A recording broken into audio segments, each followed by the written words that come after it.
Êxodo, capítulo 9. Depois o Senhor disse a Moisés: Vá a Faraó e diga-lhe que assim diz o Senhor, o Deus dos Hebreus: Deixe o meu povo ir para que me preste culto. Se você ainda não quiser deixá-lo ir e continuar a impedi-lo, saiba que a mão do Senhor trará uma praga terrível sobre os rebanhos do Faraó que estão nos campos: os cavalos, jumentos, os camelos e os bois e as ovelhas. Mas o Senhor fará distinção entre os rebanhos de Israel e do Egito. Nenhum animal dos israelitas morrerá. O Senhor estabeleceu um prazo. Amanhã o Senhor fará o que prometeu essa terra. No dia seguinte o Senhor o fez. Todos os rebanhos dos egípcios morreram, mas nenhum rebanho dos israelitas morreram. O faraó mandou verificar e constatou que nenhum animal dos israelitas havia morrido. Mesmo assim, seu coração continuou obstinado e não deixou o povo ir. Disse mais o Senhor a Moisés e Arão: Tire um punhado de cinza de uma fornalha e Moisés a espalhará no ar diante do faraó. Ela se tornará como um pó fino sobre a terra do Egito, e feridas purulentas surgirão nos homens e nos animais e de todo o Egito. Eles tirarão cinza de uma fornalha e se puseram diante a Faraó. Moisés a espalhou pelo ar e feridas purulentas começaram a estourar nos homens e nos animais. Nem os magos podiam manter-se diante de Moisés porque ficaram cobertos de feridas, como os demais egípcios. Mas o Senhor endureceu o coração do faraó e ele se recusou a atender Moisés e Arão, conforme o Senhor tinha dito a Moisés.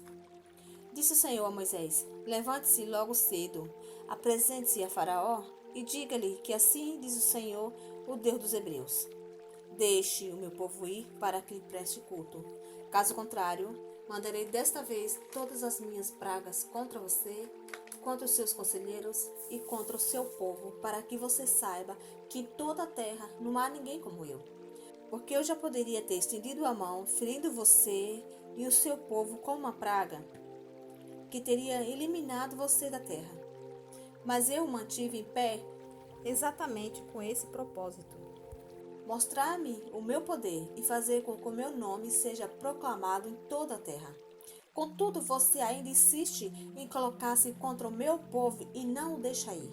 Amanhã, a esta hora, enviarei a pior tempestade de granizo que já caiu sobre o Egito, desde o dia da sua fundação até hoje. Agora mande recolher os seus rebanhos e tudo que você tem nos campos. Todos os homens e animais que estiverem no campos, que não tiverem sido abrigados, serão atingidos pelo granizo e morrerão. Os conselheiros de Faraó, que temia a palavra do Senhor, apressaram-se em recolher os abrigos dos seus rebanhos e dos seus escravos. Mas os que não se importaram com a palavra do Senhor, deixaram seus escravos e seus rebanhos no campo. Então o Senhor disse a Moisés: Estenda a mão para o céu e cairá granizo sobre toda a terra do Egito, sobre homens, sobre animais e sobre toda a vegetação do Egito. Quando Moisés estendeu a vara para os céus, o Senhor fez vir trovões e granizo, e raios caíram sobre a terra.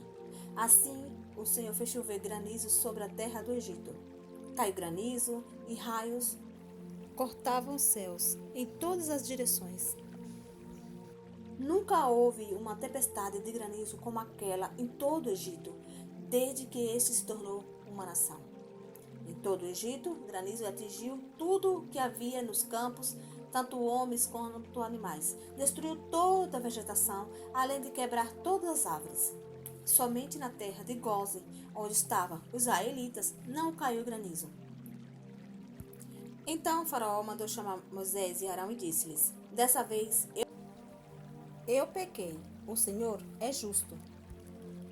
Eu e meu povo é que somos culpados. Orem ao Senhor. Os trovões de Deus e os granizos já são demais. Eu os deixarei ir. Não precisam mais ficar aqui.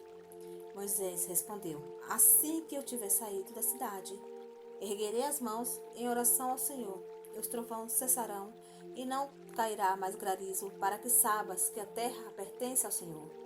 Mas eu bem sei que tu e os teus conselheiros ainda não sabem o que é tremer diante do Senhor, diante de Deus. O linho e a cevada foram destruídos, pois a cevada já havia amadurecido e o linho estava em flor. Todavia o trigo e o centeio nada sofreram, pois só amadurece mais tarde. Assim Moisés deixou Faraó, saiu da cidade e ergueu as mãos ao Senhor. Os trovões e os granizos cessaram e a chuva parou. Quando o Faraó viu que a chuva e o granizo e os trovões haviam cessado, pecou novamente e obstinou-se em seu coração, ele e os seus conselheiros. O coração de Faraó continuou endurecido, e ele não deixou que os israelitas saíssem, como o Senhor tinha dito por meio de Moisés.